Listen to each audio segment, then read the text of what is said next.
Paz do Senhor, queridos. Glória a Deus. Glória a Deus. Glória a Deus. Vocês estão felizes esta noite?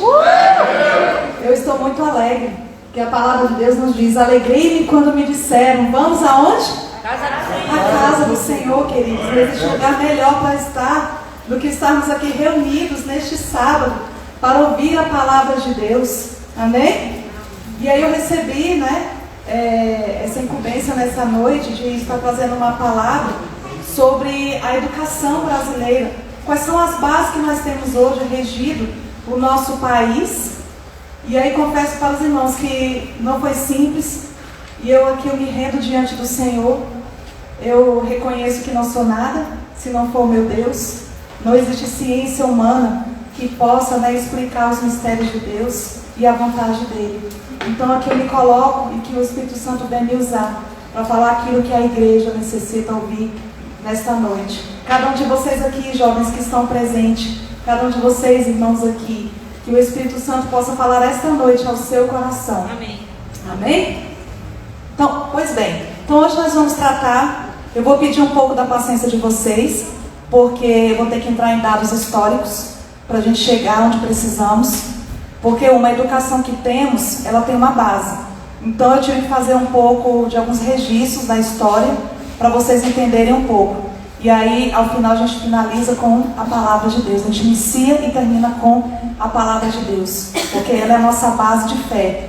Eu não estou aqui apenas como uma professora, uma educadora, estou aqui também como uma serva de Deus que crê no manual, que é a verdade absoluta, que é a palavra de Deus, que é maior do que qualquer ciência deste mundo, é capaz de nos revelar os mistérios de Deus. Essa aqui é a verdade absoluta e é o meu manual de vida, e que seja também o seu. Amém? Amém. Então vamos lá. Guerras ideológicas, base da educação, a base da nossa fé cristã. A nossa base, eu coloquei aqui para vocês um versículo que vai nos falar o quê? E conhecerão a verdade. E a verdade, ela faz o quê? Nos liberta. Então nós cremos nisso, que quando nós buscamos a verdade, essa verdade ela vem quebrar as correntes de crenças, de mentiras, de sofismas. Tudo é quebrado por meio da verdade. E essa verdade ela nos liberta. E isso está escrito em João, capítulo 8, versículo 32. Para o cristão convicto de sua fé e da obra redentora de Jesus, tem nele a verdade absoluta. Então, que verdade é essa?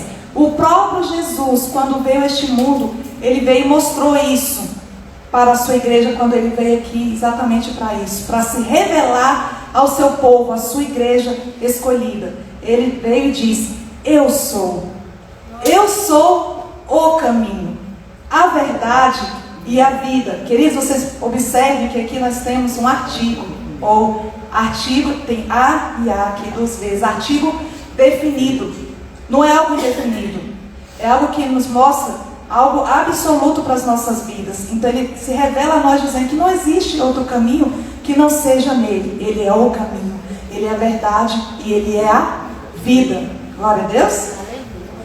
Isso é para o crente convicto. Bom, e aí falando em guerras, quando a gente vai falar em guerras ideológicas, a gente para e se pergunta assim: por que existem tantas guerras? Por que o ser humano faz guerra? Vocês já pararam para pensar nisso? Hoje à tarde eu estava conversando com os irmãos, no local em que estávamos reunidos em comunhão, e eu parei e fiz essa pergunta: por que as pessoas elas fazem guerra? Elas fazem guerra porque o ser humano, ele sempre está na busca de poder. Ele sempre quer estar o quê? No domínio das coisas. E aí começa então a travar uma luta de ser humano um para com o outro. Isso se deve ao quê? A nossa natureza, que ela é corrompida. E por ela ser corrompida, ela exatamente faz o quê? Ela só se inclina para fazer aquilo que é mal aos olhos do Senhor. E uma dessas coisas que é mal aos olhos do Senhor é exatamente isso: olhar um para o outro com rivalidade, com queixas, com dissensões, e numa luta constante pelo poder, por status. E aí as guerras, elas vêm exatamente dessa origem. Começa por essa luta de poder. Só que tem uma coisa, as guerras, como já houve muitas no mundo, elas mudam o percurso do mundo, das pessoas, ela começa a mudar até mesmo os comportamentos por meio dessas guerras, porque elas criam o quê? Grandes conflitos, rupturas, que ela faz o quê? Faz separação entre pessoas e começa a criar novos hábitos, novas culturas, nova forma de pensar. Observa bem, uma coisa bem simples. Se você tem um atrito com alguma pessoa, você é lavado e remido em Cristo Jesus, você sabe que deve perdoar.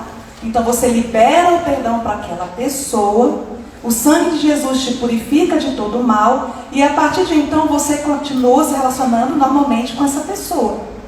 Mas uma pessoa que ela é ímpia, que ela não tem o coração lavado, redimido no sangue de Cristo, ela vai viver em contenda, numa guerra, e depois disso, desse conflito, nunca mais será a mesma coisa. Não é assim? Agora vocês pensem então de uma forma macro, uma visão maior, pensando no mundo. Quando acontecem essas guerras, esses conflitos, o que vai acontecer? Nunca mais vão ser a mesma coisa. Vai haver uma ruptura, comportamentos, tudo vai ser diferente. E as guerras e os conflitos entre os seres humanos existem desde o período que o homem começou a se sociabilizar. Ou seja, a conviver em sociedade, mas está também muito ligado ao campo ideológico. E aí vocês vão ver aí, ó, que desde o machado de pedra, na pré-história até os nossos dias, já tinha isso, ó, até com o machado, o pessoal já dava um jeito, né, na pré-história de começar então a ter contendas entre eles, né? Porque de repente um pensava, eu quero viver na caverna. O outro, não, mas eu quero viver no habitat natural. Não, mas não pode ser assim. Aí começa, então, ideias diferentes. Então eles começavam o quê? A lutar contra si para prevalecer uma ideia. Vocês vão ver guerras de grandes exércitos, homem a homem, espada por espada. No século 20 e 21 surgiram tipos de armamentos que foram estratégicos utilizados nas guerras. Aí eu coloquei uns para vocês verem: armamentos químicos, armamentos biológicos, armamentos nucleares. Vocês vão ver aí, ó, que na história das guerras, a partir do século 21, começaram a ter mudanças significativas. Por quê? Pois as mesmas passaram a ser mais letais com a introdução de novas tecnologias bélicas. Ou seja, hoje a gente já tem armamentos que eles não precisam mais de um soldado. Eles ali, com toda uma mesa ali tecnológica ligada à internet, dali mesmo eles dão lá o sinal deles apenas no play ali. Então começa-se uma guerra sem mesmo ter a presença de um soldado. Então cada vez mais a ciência tem se multiplicado, a tecnologia, e cada vez mais a serviço do homem e do seu egoísmo e das suas ideologias. Dentre as guerras, temos como um dos viés o ideológico. Vocês viram ali que a gente tem vários. Mas um que é marcante, que é o que nós vamos estar conversando hoje. Mas eu pergunto para vocês, o que é ideologia? Esse é um assunto que já foi tratado na IBD com os jovens, e a gente conversou muito sobre isso, foi bem bacana. Mas o que é a ideologia? A ideologia, queridos, ela carrega a noção de quê? De uma doutrina. Ela é uma doutrina, ela é um conjunto de ideias, que ela vem carregada de crenças, de conceitos, e ela parece estar sempre determinada a convencer alguém de uma verdade. Ela está convicta de algo, então ela vem com aquilo ali como a verdade, quando porém serve o quê? A um determinado o quê? Uma forma de garantir um poder. E aí vem então essa ideologia. Ideologia é isso. Para ficar mais claro para vocês, eu quero dar um exemplo aqui prático para vocês. Os Vingadores. Os Vingadores, a gente percebe que existe uma guerra ali, da Marvel, onde a gente encontra o Thanos e os Vingadores. O que eles têm em comum? O que eles têm em comum é que eles pensam na preservação da vida. Isso é perfeito, não é? Quando você pensa, é algo interessante. Ambos eles estão pensando na vida. A questão está que os dois estão em lados opostos.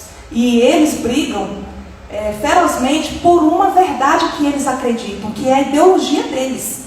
E aí vocês vão ver que os Vingadores, eles vão prezar pela liberdade, sim, e pela vida, independente de qualquer coisa. Eles vão lutar, porque é isso que eles almejam, aquilo que eles acreditam, e eles são capazes de dar a vida, não é? Para que garanta a liberdade das pessoas no planeta Terra.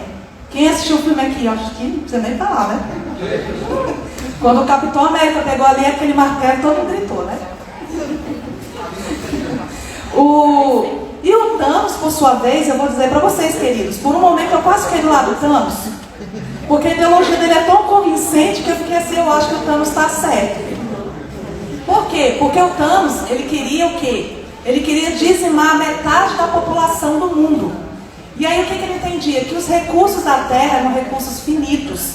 E que o ser humano, né, ele degrada esses recursos, que ele estava acabando. E realmente isso não é uma mentira, né? No mundo real isso acontece. Então o que ele pensou? Já que o ser humano não tem consciência disso, então eu vou dizimar metade do planeta, independente de classe, independente de quem seja, e eu vou eliminar para garantir a sustentabilidade e o equilíbrio do universo. Aí eu acredito que o Thanos, ele está certo. Percebe aí? A ideologia dele, se você fosse parar para pensar, em nome de pensar na sustentabilidade do planeta, então faz sentido, todo sentido. E aí é onde entra a ideologia, que é isso que a gente tem que prestar muita atenção. Só tem um detalhe que mostra a distorção do Thanos e mostra que ele era um genocida sanguinário. Por quê? Porque na história diz que ele o quê? Ele tinha posse da joia da realidade. Se ele tinha posse da joia da realidade, então ele poderia reverter essa situação, né, e fazer com que as pessoas tivessem a consciência para não acabar com os recursos e ter uma nova perspectiva de vida e de planeta. Então esse pequeno detalhe nos mostra que essa ideologia aparentemente justa, ela não é. Então que nessa noite isso possa ser algo na cabeça de vocês como escamas que saiam dos olhos, que nós possamos perceber o que as ideologias fazem. Se você não presta atenção nela, você pode cair numa armadilha. A ideologia, como lá no filme, no curta que a Isabela colocou, mostra as crianças, né, vazias. Diz que a ideologia, que elas são mentes, como se elas tivessem com as mentes vazias, elas eram tão puras e inocentes, que qualquer coisa que viesse colocar para elas iam aceitar. E vocês viram lá no filme que elas, por um dado momento, elas aceitaram aquilo ali. Por quê? Porque elas não tinham consciência do que estava sendo colocado para elas. E a ideologia, ela começa assim. Ela vem com algo que ela não tem uma base, mas ela vem e lança para você. E quando a ideologia vem, ela vem e não precisa de que as pessoas tenham consciência dela. Basta que seja colocada como uma verdade. E aí as pessoas, sem saber, elas começam a se comportar e fazer coisas simplesmente porque os outros também fazem. Estou no grupo, todo mundo tem um comportamento, eu também tenho e é legal, mas por que eu estou me comportando assim? Porque o grupo que eu participo também, mas eu não tenho consciência disso e acaba levando aquilo como uma verdade. E é isso que a ideologia faz, tá? Ela não tem um fundamento, tá? E essa palavra que está aqui, esse conceito, vem de um filósofo, o nome dele é Althusser. Ele fala sobre isso, ele é do marxismo estrutural e ele define a ideologia como sendo isso que eu falei para vocês, de algo que vem como uma verdade sem precisar de muito fundamento.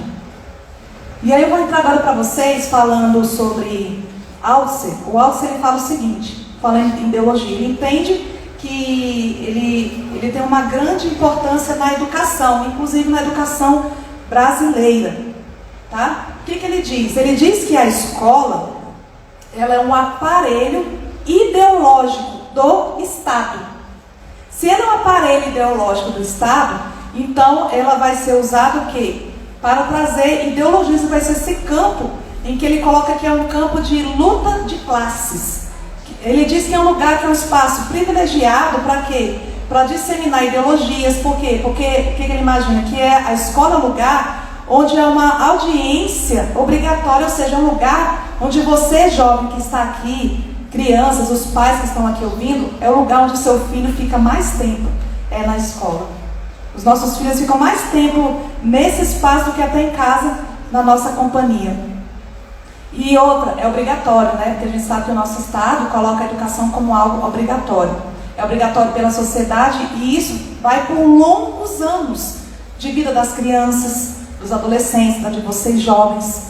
E aí, só que Althusser ele coloca o seguinte, que a escola é um lugar onde é implantada a ideologia que ele chama de dominante, tá? E que chega, e como chega essa ideologia, então ela também vai fazer o quê? O jovem, o adolescente fica anos e anos na escola, então tudo que vocês estão aprendendo lá, vocês vão levar para casa. E vão também levar para os pais. Se leva para a família, isso aí vai ser levado ali como comportamento, modela comportamentos Com isso vai para a comunidade, da comunidade vai para a sua cidade, da cidade para os estados, daí para o país inteiro. E aí é disseminar essas ideias.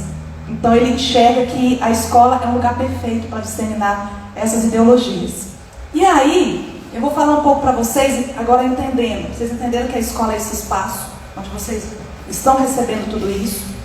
E aí vocês vão entender mais à frente porque que nós temos alguns comportamentos que vêm exatamente da nossa educação. Eu vou fazer aqui um aparato bem rápido com vocês, porque o assunto básico é exatamente do Paulo Freire, mas para vocês entenderem um pouco. Nós vamos falar que as bases da nossa educação, ela começa com a educação grega, onde o homem se distingue na sua formação integral do seu exterior e interior dentro de princípios morais, éticos e religiosos. Então, na época da Grécia, eles viam isso, que deveria haver uma educação que tivesse ética, moral, a religião, tá? Eles também acreditavam em Deus, eles criam em Deus. E aí vem um outro período que chama do renascentismo, que a educação ela é ditada pela igreja, inclusive a igreja católica, mas a educação ela era guiada pela igreja, era um ensino, o trabalho ele era guiado pelos mestres e artesãos, e a educação ainda ela não era universalizada, ou seja, ela não era para todos, era só para alguns. E a igreja católica ela tinha à frente isso, tá? Da educação.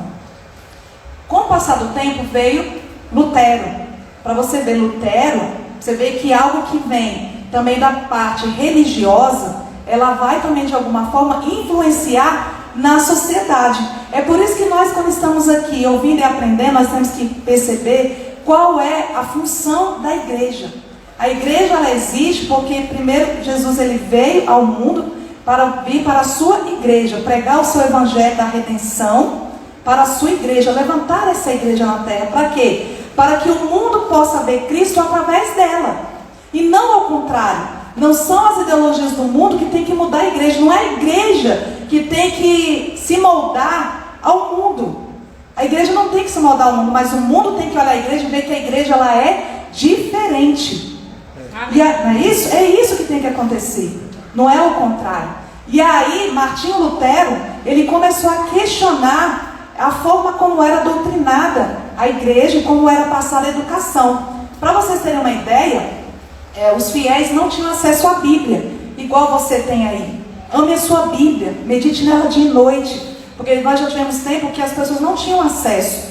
Quem eram os detentores do saber eram os clérigos, né? E aí eles tinham, e aí eles iam abrir a Bíblia e eles iam traduzir e explicar para as pessoas. E não era diferente também na educação, era da mesma forma a reprodução. Martinho Lutero percebeu que tinha algo errado e aí ele começou a combater, né? E ele veio então com as suas teses e ele veio então de uma forma assim que mudou a forma de pensar. Ele foi contra as indulgências e outras coisas que ele viu errado na igreja. Ele questionou a autoridade do Papa e aí com isso teve assim um movimento de transformação na educação, porque aí deu acesso às pessoas à Bíblia, ele traduziu a Bíblia do alemão. E aí todos tiveram acesso à Bíblia, tá? E ele defendia que todos tivessem o direito de ir à escola. Então percebe, começou com um padre, que teve essa ideia, percebeu, e olha só, ele transformou, queridos, uma geração. Se você hoje está aqui e tem uma Bíblia, você tem acesso a ela. Se hoje nós temos aqui uma igreja para louvar e glorificar o Senhor, porque um dia um homem pagou um preço. Ele não quis apenas ficar lá no seu canto, vendo as coisas acontecer, vendo as ideologias sendo implantadas, e ficou se conformando a isso não. Ele se levantou e foi contra, né, tudo aquilo ali para que houvesse mudança, para que as pessoas tivessem acesso à palavra de Deus, que tivessem acesso à verdade.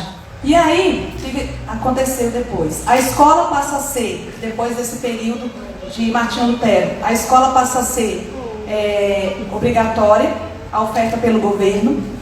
Até então, a busca por essa verdade permanecia nas escrituras sagradas.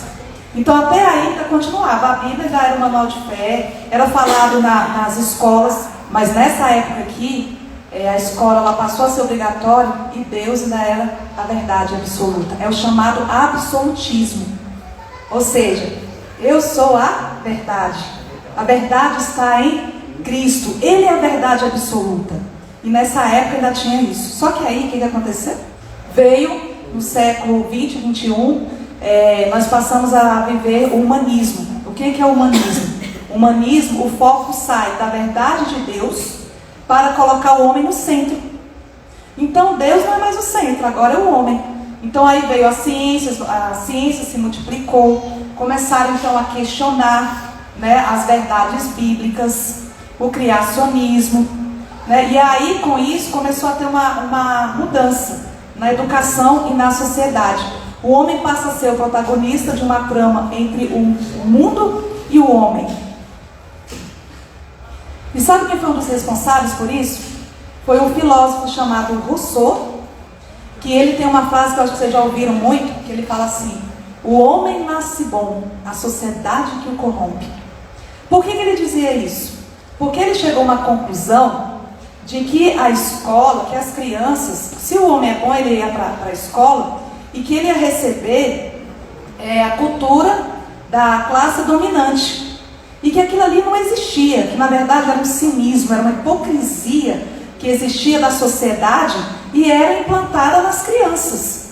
Então eles que em nome disso tinha que haver uma mudança na escola, porque o homem era bom. Quem corrompia era a própria sociedade. E aí a gente vai encontrar, e é na hora que o Espírito Santo fala conosco. O que a palavra de Deus nos diz a respeito disso? Alguém lembra? Nós, por natureza, somos corruptos. A nossa natureza, ela é pecaminosa. E quem é bom? Bom é Deus. Deus, Ele é bom. Deus é perfeito. Deus é misericordioso. Deus é Senhor. Ele é tão misericordioso que Ele enviou o seu Filho para morrer por mim e por você. Para que hoje eu e você pudéssemos estar aqui e ter vida. E vida em abundância.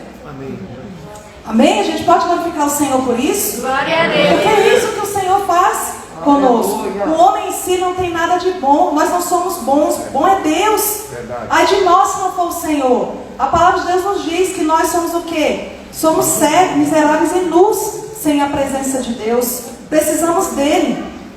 E aí para Rousseau, falei para vocês aqui, então havia para ele que era uma moral falsa. Era um cinismo, era a tentativa de quebrar tudo que a sociedade já havia construído. Então ele ignorava tudo que já tinha, tudo que foi construído pela ciência, não é? Tudo que foi estudado na filosofia, na sociologia, na ciência da natureza, tudo ele ignorou. Ele disse que aquilo tudo era uma cultura dominante.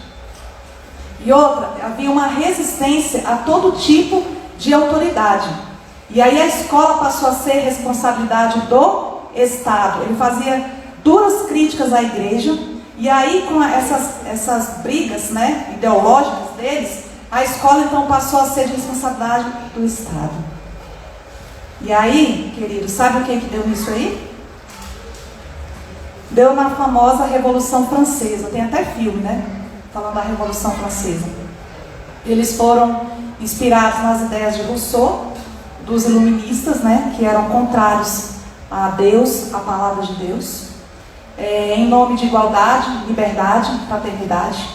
Esses revolucionários, eles buscavam a criação de um regime político em que o povo obtivesse mais participação nas decisões referentes ao desenvolvimento do país. Então, a partir daqui, começou então a pensar na tão chamada democracia, né? Que é o governo do povo. Então, as brigas existiam por isso. Mas você vê que o viés era outro. Porque se você pensa em democracia, nós que temos um país democrático, não é uma coisa ruim, né? Quando você pensa que você tem o direito ao voto, né? Temos liberdade de expressão, como eu estou aqui falando, né? Temos essa liberdade, temos liberdade de culto, de termos convicções de fé, e ninguém pode tirar isso de nós. Nós não podemos aceitar isso. Nós não podemos negar a nossa fé naquele que nós cremos, porque o próprio Jesus fala isso, né? Aquele que me negar diante dos homens, né, eu negarei. Nós não podemos negar a nossa fé no Deus que nós servimos. E aí, com isso, veio também, com essas ideias revolucionárias, veio o relativismo. O relativismo, ele é o quê? Ele é o verso do absolutismo. Lembra o que eu falei do absolutismo? A única verdade, a verdade absoluta, é chamada absolutismo, que estava em Deus, na Bíblia. Começou a ver o relativismo. Bom, Rodrigo, eu tenho a minha verdade. Você tem a sua. Então, assim, eu respeito a sua ideia, mas eu tenho a minha. O Evangelho. Bom, tem que a palavra de Deus. Aline, esse é o seu ponto de vista sobre a Bíblia, não tem outro. Meu ponto de vista é outro, é diferente do seu. Percebe? Relativismo. E aí eu te pergunto, existe a minha verdade e a sua verdade em relação à palavra de Deus? Queridos, não existe isso. Essa palavra aqui, como é dito até pela nossa pastora, né? Não é, Helene? Essa palavra ela é inerrante. A palavra de Deus ela não tem erro. Então como que eu posso querer discutir em campo de discussão sobre a minha verdade, a verdade do Juan, a verdade da Aline, a minha verdade? Não existe a minha e a sua verdade. A verdade absoluta está em Cristo Jesus. Amém. Não há outra. A igreja de Jesus ela tem que entender que é esta a palavra. Ela é a verdade na sua vida. Tem que ser isso, querido. Se você está vivendo um momento de relativismo na sua vida, eu te digo em nome de Jesus que nesta noite você venha quebrar isso. Porque eu na minha vida já tive isso. E sabe por quê? Na época da faculdade, a minha formação, eu sou pedagoga, foi marxista. E muitas vezes eu era colocada no campo de discussões exatamente para isso. Para relativizar, para ver a minha verdade, a do outro. E isso não cabe para as coisas de Deus. E aí eu fui confrontada, porque parecia que a vida espiritual era vivendo uma sequidão, a ponto de não conseguir ouvir a voz do meu Deus. E aí teve um dia que eu orando, buscando ao Senhor, eu ganhei esse livro. Esse livro aqui, o nome dele é Debaixo das Asas, de John Bevere. Não sei se vocês conhecem, ele vai falar sobre autoridade. E esse livro ele veio como divisor de águas na minha vida, porque mostrou que para Deus não existe relativismo. As coisas de Deus elas são perfeitas e tudo existe uma ordem no céu. E Deus ele tem autoridade. Ele é autoridade. Ele é soberano sobre todas as coisas. Aleluia. Ele faz como Ele quer. Ele põe no trono, Ele destrona. Ele mata e Ele dá vida para quem Ele quer, porque Ele é Deus. E Ele é soberano sobre todas as coisas. Aleluia. Então quem sou eu, o homem mortal? Quem é você para questionar a vontade do teu Deus? Deus é soberano. Ele é a verdade. E Ele faz tudo conforme o seu querer. O governo da terra está nas mãos do Senhor. Está nas mãos dele. Então não cabe relativismo para um servo de Deus. Aquele que é convicto da sua fé na palavra de Deus, o relativismo não cabe. Porque Jesus, Ele é a verdade absoluta. Mas o relativismo foi tomando espaço, mais ainda com o espaço da ciência. E aí nós vemos aqui, veio a Revolução Industrial. Para nós aqui que estão estudando devem saber. Que foi o tempo da produção, o capitalismo, né?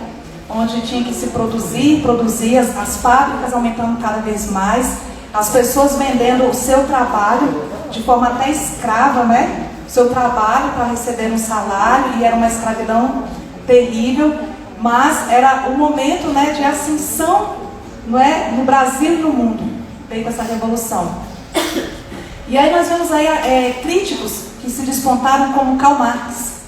Karl Marx, ele fazia crítica a esse sistema capitalista, né? Ele falava também sobre as escolas, da forma como ele demonstrava que a escola estava reproduzindo esse capitalismo selvagem.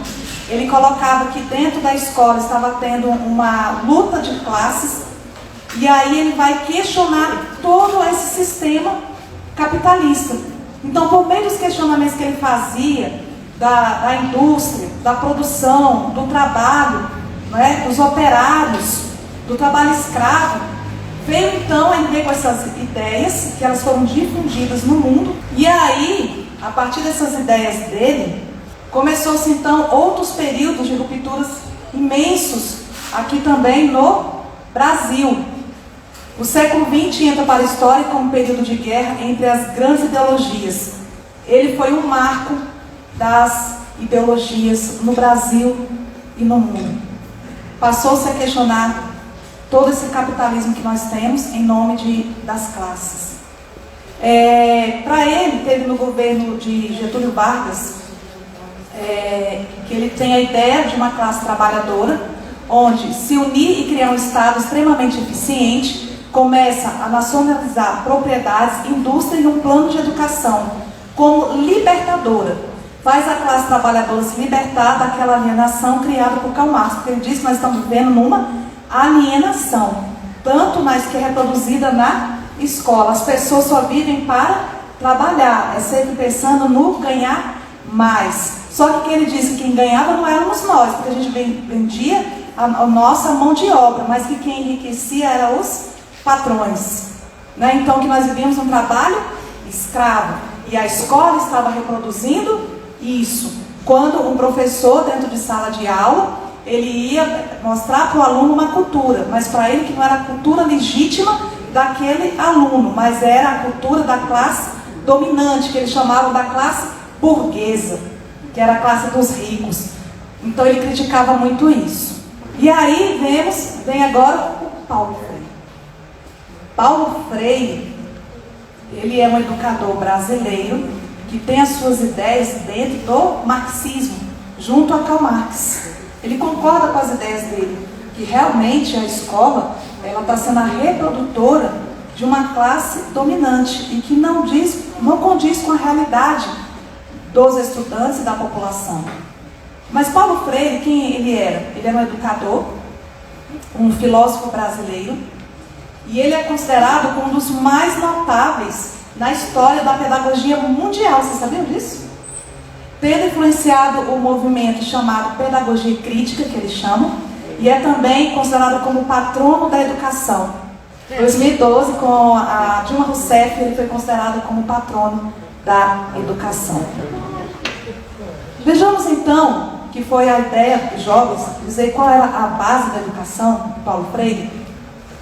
Suas ideias elas fazem parte da pedagogia crítica, que é uma corrente que tem uma vertente na filosofia crítica, que é uma escola crítica, Frankfurt, uma escola crítica social do pensamento crítico.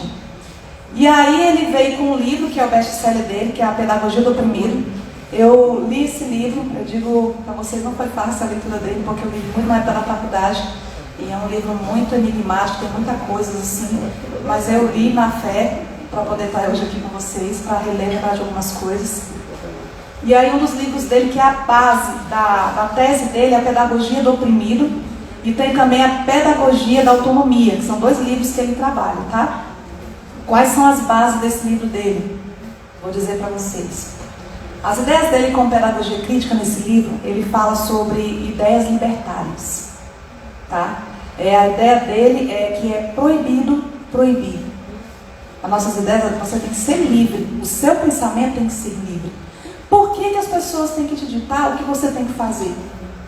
Por que o professor tem que chegar na sala de aula e tem que ser a autoridade máxima sobre vocês? E aí ele começa a questionar isso. Ele tem uma pedagogia que ele é anti-autoritária, não aceita autoridades sobre as pessoas, porque ele diz que isso é uma forma de opressão. Ele tem um discurso nesse livro sobre uma orientação revolucionária. Ele diz que as pessoas elas só vão conseguir se transformar se ela entender a sua condição. E aí é o seguinte, diz que na escola ela reproduz o que existe na sociedade. Existe o oprimido e o opressor. Quem é o opressor? O opressor é o burguês, é a classe dominante. E o oprimido são as classes populares, são as minorias, que são os oprimidos. Então, dentro do embate de sala de aula, o professor, quando ele vai ministrar ciências, matemática, todo o conhecimento ali, que ele diz que é fora da realidade dos alunos, então ele diz que o professor está tendo um papel de opressor, porque ele está reproduzindo a cultura da classe dominante. E que ele está doutrinando as crianças para continuarem a serem oprimidas, para elas não terem consciência, para elas continuarem aonde elas estão no comodismo e aceitar o que elas são. E aí ele diz que esse discurso tem que mudar. Para ele diz que, ele fala, vou mostrar para vocês adiante, ele fala sobre uma educação bancária. Ele chama a escola de uma educação bancária. Como é que é isso? Ele diz que bancária, porque o estudante, é igual no filme, são como mentes vazias, são tábuas rasas, em que o professor ele vai chegar e vai depositar conhecimento nas crianças. Só que ele diz que o professor está oprimindo porque ele está levando as ideias da classe dominante, do burguês.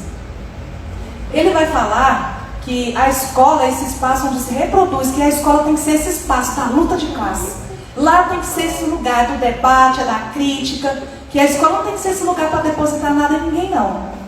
E ele fala sobre uma educação popular, que é um experimento com adultos de comunidades rurais. Foi onde começou o trabalho dele, que eu vou mostrar para vocês. Essa pedagogia está ligada à filosofia crítica, que é o que? Exatamente o materialismo de Marx, que é o que? Que são as análises acerca das relações estabelecidas entre os grupos. Então ele faz essa análise, tá? E aí eu vou mostrar para vocês essa crítica que ele faz. Tá vendo aí que eu coloquei para vocês a foto de quem? Do professor Girafales. Cadê as crianças aqui que assistem Chaves? Tem? Eu assisto. O Chaves aqui, quando mostra a escola com o professor Girafales, vocês percebem que ele vem e ele permite as crianças falarem? Ele permite, mas ele é a autoridade máxima, né? Sobre as crianças. E ali ele coloca de uma forma engraçada, mas isso aqui mostra, retrata pra gente o que é a educação bancária que Paulo Freire fala.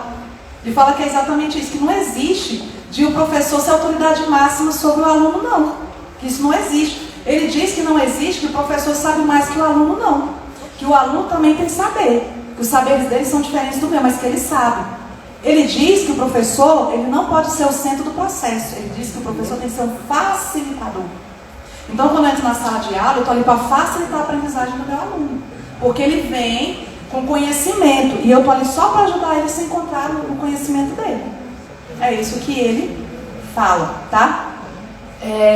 Ele critica a educação que nós temos, que ele chama de tradicional, ou a clássica, que é uma relação verticalizada que ele chama, que é de cima para baixo. Ele fala que não pode ser assim, que a relação tem que ser horizontal. Entende? A vertical é um manda e o outro obedece. Ele diz que não, que ela tem que ser horizontal. É de lá e de cá, professor, na autoridade máxima não. Ele tem que ouvir também o aluno. Isso não existe. E aí vocês vão ver que Paulo Freire, por que ele se destaca nas ideias dele? Porque o método de Paulo Freire consistia no seguinte, eu vou falar rapidinho para vocês. O método dele acontece de que forma? Ele foi no Rio Grande do Norte, numa cidade chamada Angicos, e lá ele desenvolveu um método de alfabetização. Gente, ele conseguiu alfabetizar adultos camponeses, lá rurais, em 45 dias. Consegue pensar nisso? Em 45 dias ele conseguiu alfabetizar aqueles camponeses. E aí por isso o Aula se destacou, porque foi realmente algo notável. Como é que é o método dele? Vou mostrar para vocês rapidinho. O método dele para a alfabetização era o quê? Era um método em que ele trabalhava, ele ia lá no local, e isso é positivo, eu acho legal, tá? Em Paulo Freire. Ele foi lá no local, conheceu as realidades das pessoas, viu a linguagem delas, a cultura, com o que elas trabalhavam. Ele foi conhecer as pessoas que ali estavam para ele poder desenvolver o trabalho pedagógico dele. Depois que ele fez toda essa análise do local, aí ele foi então para o trabalho. E o que ele fez? Ele começou a trabalhar com palavras e temas geradores do convívio das pessoas ali.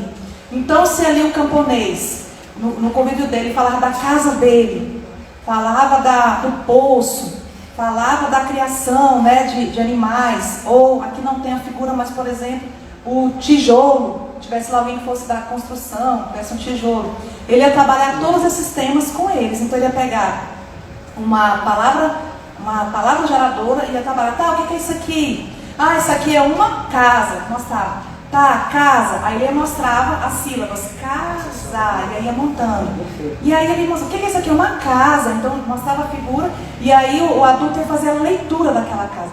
Tá, é a sua casa, essa casa é sua? Aí vem agora a parte, o cunho ideológico e político. Essa casa é sua? Ah, não é sua. Tá, você mora, essa casa de quem? Ah, eu moro com os meus patrões. Ah, eu moro com os patrões. Tá, você recebe um salário? Como é que é lá? Ah, eu recebo, mas o que você faz lá? Ah, eu sou caseiro da casa. Tá, e o salário é justo? Não sei. Quanto é o salário? Aí dizia. E aí ele ia provocando situações para mostrar, para trazer uma crítica para aquele trabalhador, ele ia alfabetizar e mostrar para ele, segundo ele, uma crítica da sua realidade. E ele dizia assim, não, você não pode aceitar isso. Você tem que brigar para você ter um espaço, para você ter dignidade. Você é um ser, você é um indivíduo. Você precisa ter direitos como os demais, de ter salário justo e ter um lugar confortável e seguro. Está errado? Não, aparentemente não. Aparentemente não está errado. A questão é o que está por trás disso. É porque, na verdade, o viés ideológico é exatamente movimentar as pessoas para transformação, que ele chama. Ele diz que só vai haver transformação numa sociedade se as pessoas elas forem para a luta, brigarem por uma revolução, por um movimento que transforme a sociedade.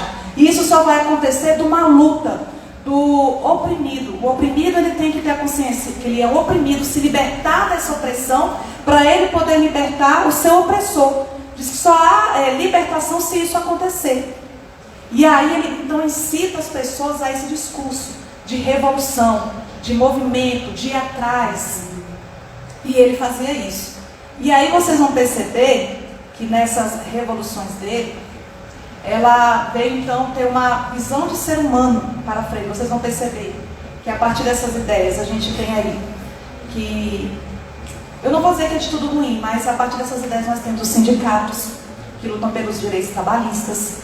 Nós vimos aí nos últimos anos vários movimentos, movimento das margaridas, movimentos do MST, e atualmente temos outros movimentos hoje, né, que são das minorias que têm se levantado, né, dando o seu grito que existem e querendo seus direitos garantidos. E tudo isso, ela vem de uma ideologia, da ideologia de quê? Que eu preciso me libertar.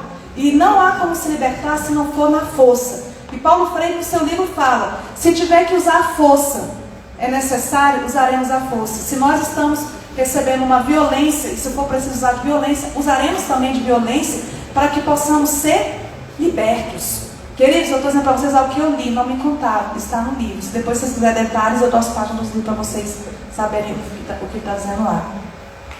E aí, qual é a visão que ele tem do ser humano? Que o ser humano ele tem poder de revolucionar, modificar as estruturas sociais, econômicas e culturais. Então ele reconhece que nós temos esse poder de mudar toda essa estrutura.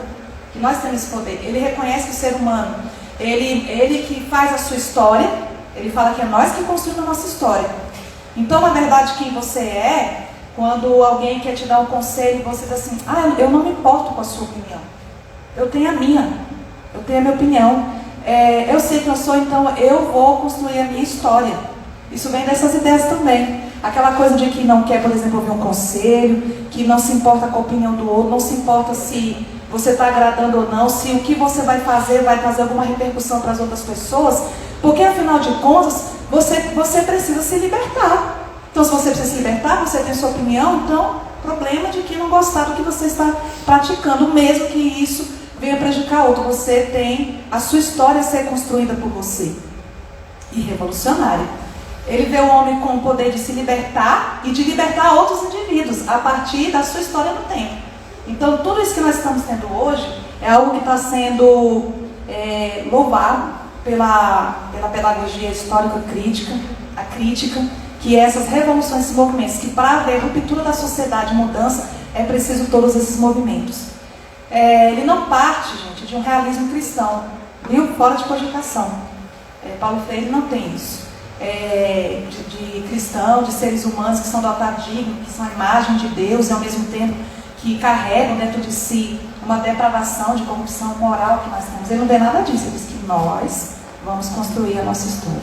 Ele fala que a presença do professor, ela não é neutra, que quando ele está na sala de aula, ele tem uma ideia política, que ela não é neutra, que em cada atitude do professor em sala de aula, ela é política também. Ele deixa isso bem claro. E não deixa de ser uma verdade, né? Agora eu vou mostrar para vocês quais são as contribuições de Paulo Freire. Conhecer o repertório do aluno, isso é legal. Sua linguagem, também é bacana. Reconhecer as realidades da comunidade.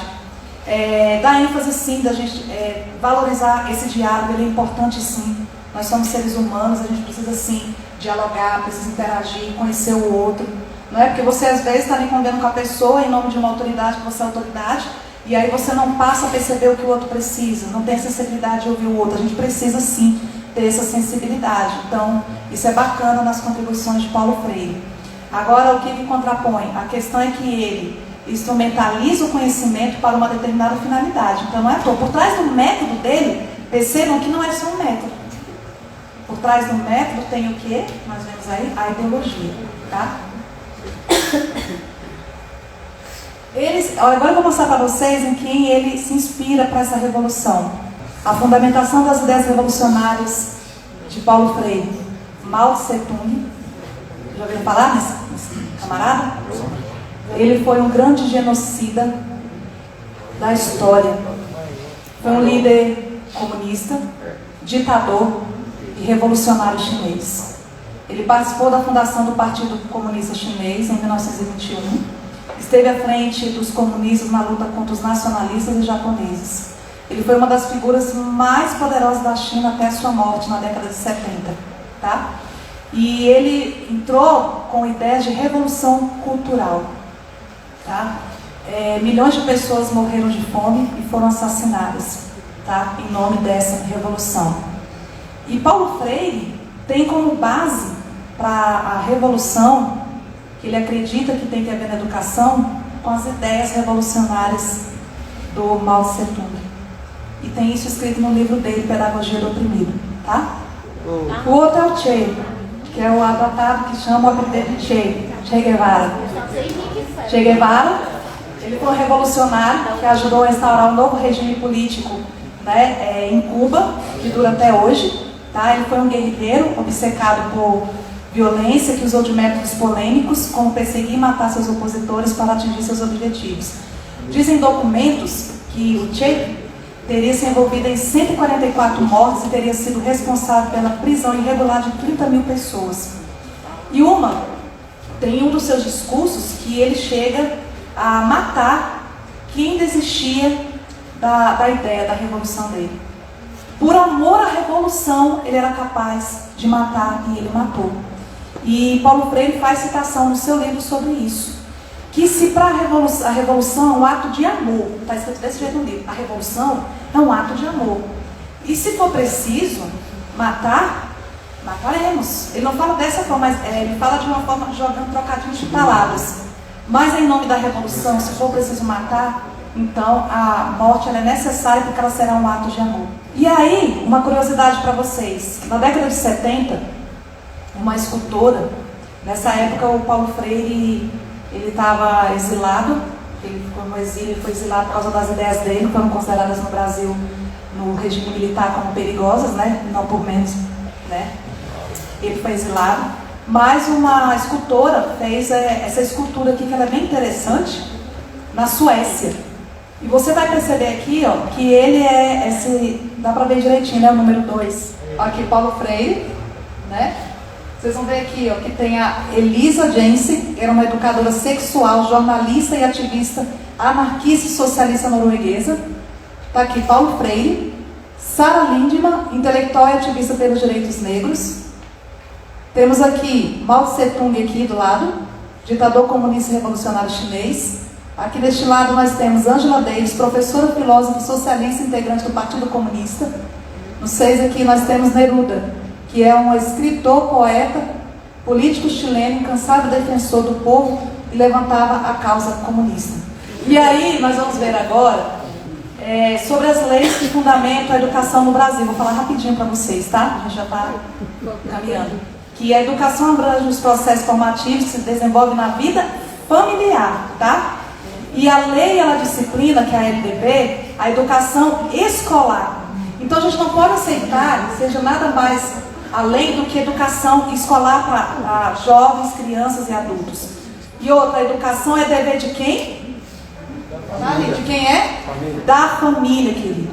A educação do seu filho não é da escola. A educação do seu filho não é do professor. A educação do seu filho não é do pastor da igreja, que tem que dar conta do que está acontecendo lá na sua casa. Não. Ele pode estar ajuda espiritual, disciplina aqui com palavras, sim, mas a educação do seu filho, a responsabilidade é sua. Segundo, bem, diz que é do Estado. E aí tem isso aí na lei, ou na política, que é da família, mas o Estado também tem participação nessa educação. Influências e consequências das ideologias críticas da educação brasileira. Se eu tenho ideias anti-autoritárias, olha o que eu vou ter ali. Eu vou ter violência nas escolas. Se o professor não manda, eu tenho meu direito, eu tenho meu espaço de fala, eu posso fazer o que eu quero. Incita a violência. As guerras começam dentro de sala de aula. 12,5% dos professores do Brasil são vítimas de agressões de alunos. Pais que estão ficando à mercê de seus filhos, que não exercem mais autoridade sobre os seus filhos, que o filho é que manda em casa. E o pai obedece, a mãe obedece, porque perdeu o quê? A autoridade. A palavra de Deus nos diz o quê? Honra a teu pai e a tua mãe, para que se prolongue os teus dias. Honrar é dar o devido valor. E por que em nome de uma ideologia, você então está se achando que pode contrapor o seu pai e a sua mãe, porque você tem o seu pensar, e você vai lá contrapor o seu pai? Questionar o pai e a mãe, e o pai e a mãe ainda ficam a mercê dos filhos, fazendo tudo o que filho quer. Então isso aqui, infelizmente, e aí eu quero que vocês ouçam o que eu estou dizendo com equilíbrio, porque a gente sabe sim que tem um lado de ouvir nossos filhos, nós não somos nenhum monstro, né? Mas eu digo que a gente tem que reconhecer quem é autoridade dentro de casa, é pai e mãe.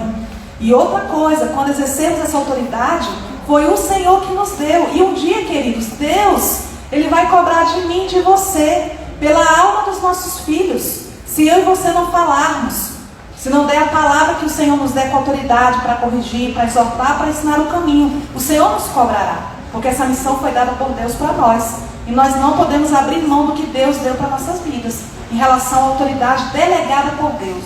Vamos ver aqui a doutrinação e perseguição ideológica, nos livros, gibis, livros didáticos, cartilhas produzidas, até mesmo pelo Ministério da Educação, nos últimos anos, vão estar ensinando coisas absurdas para as crianças, em relação à educação sexual, à descoberta do corpo, mostrando as várias formas de famílias existentes hoje, querendo contrapor a família que o Senhor instituiu, pai, mãe e filhos. Você não pode aceitar um outro tipo de família que não seja a que Deus criou, porque tudo que o Senhor fez foi perfeito. O primeiro casamento, a primeira família foi instituída lá no Éden, e isso não mudou. O nosso Deus, Ele não mudou. E nós também não podemos nos conformar com esse tipo de ideologia que está sendo implantada. Pedagogia bíblica. O que a Bíblia vai dizer para nós? Vai nos falar sobre metanoia. A pedagogia de Deus diz assim: mude a sua mente.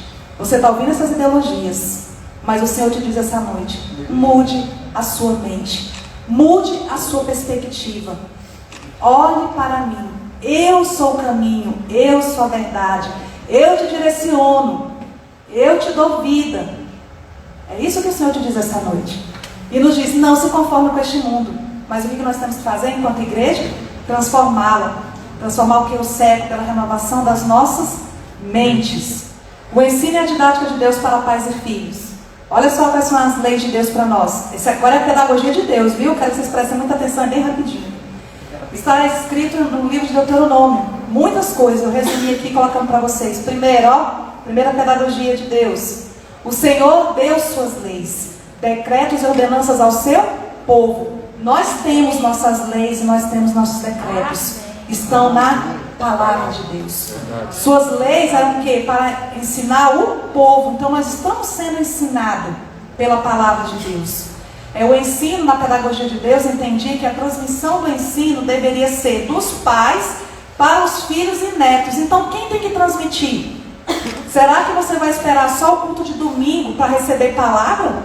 Em casa, será que estamos ensinando os nossos filhos? Temos parado com eles, ensinado as escrituras para os nossos filhos, ensinando o caminho, a verdade e a vida para eles? Ou você só está esperando isso da igreja para fazer? Lembra lá da lei? A educação quem dá é família. E isso era um decreto de Deus.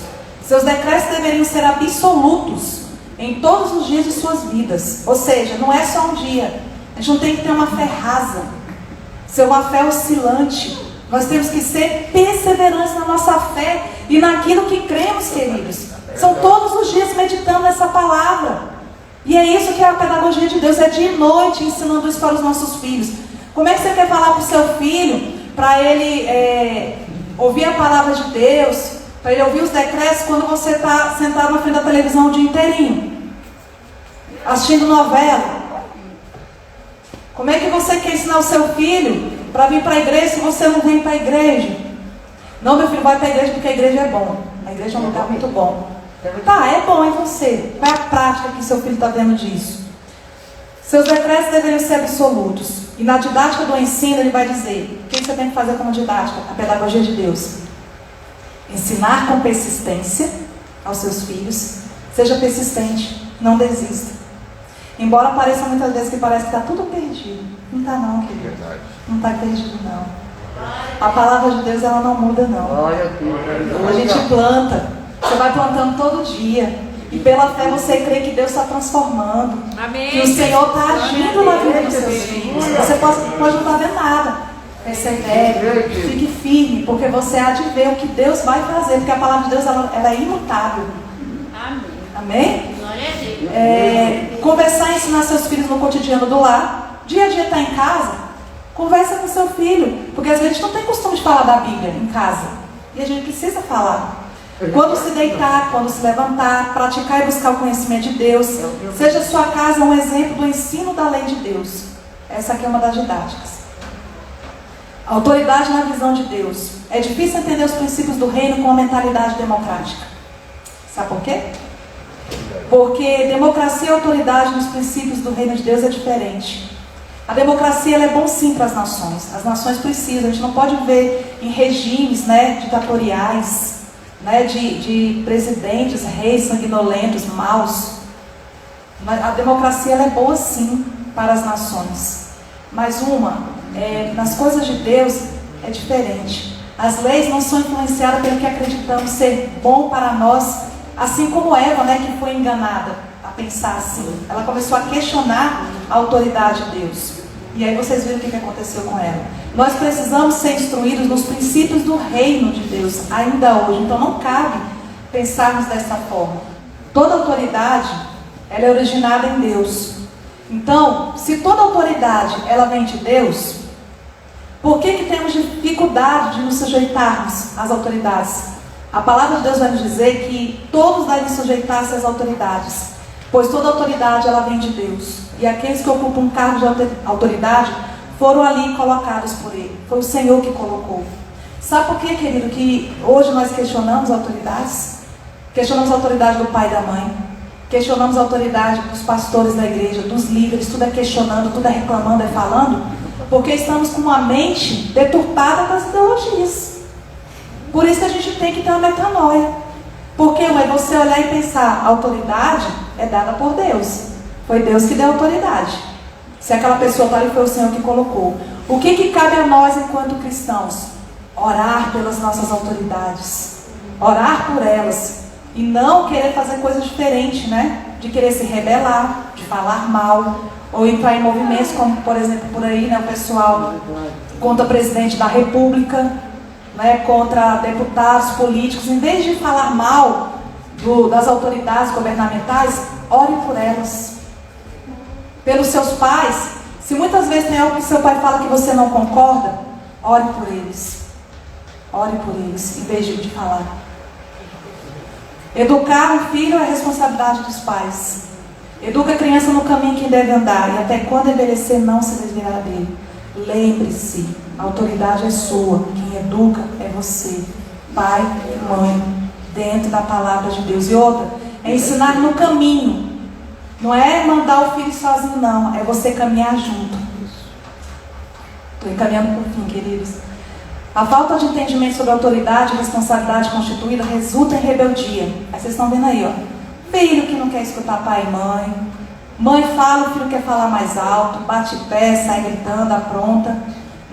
Vão para as ruas, falar dos políticos, na chamada revolução, dentro das escolas, fazendo vandalismo. Tudo isso aí está ligado às rebeldias. Como fazer quando não concordo com a autoridade constituída? Já falei, ore pelas autoridades. A forma como você se relaciona com uma autoridade demonstra seu nível de relacionamento e submissão a Deus. Se você não consegue se submeter, pense bem como está o seu relacionamento com Deus. Se você não consegue submeter a uma autoridade que está próxima de você, não consegue ouvir, calado e obedecer porque você ama o Senhor e você quer honrar quem o Senhor constituiu, como é que você pode obedecer a Deus? Não tem como obedecer. Então que você pense nessa noite como está o seu relacionamento com Deus e com Ele como autoridade suprema. Devemos estar o quê? Debaixo das asas. Se você está debaixo das asas do Senhor, você está debaixo da autoridade dEle, você já não se governa, você faz a vontade de Deus. Glória a Deus, aleluia. E para finalizar, eu não poderia deixar. Deus é poderoso. Cristo é a verdade absoluta. Aleluia. Cristo é a verdade absoluta. Vocês podem ficar de pé? Cristo é a verdade absoluta. Pode existir vários caminhos, mas nenhum vai te levar a Deus. Somente Ele é a salvação, somente nele. Ele é a verdade e a vida. O diabo ele vem com mentiras, vem com enganos, mas Jesus nos liberta de todas elas. Tá? Mostrando-nos a verdade do pecado, a justiça de Deus, do arrependimento e da salvação através da fé no sacrifício da cruz do Calvário. Vocês podem dar uma salva de palmas ao nosso Jesus, a nossa verdade absoluta.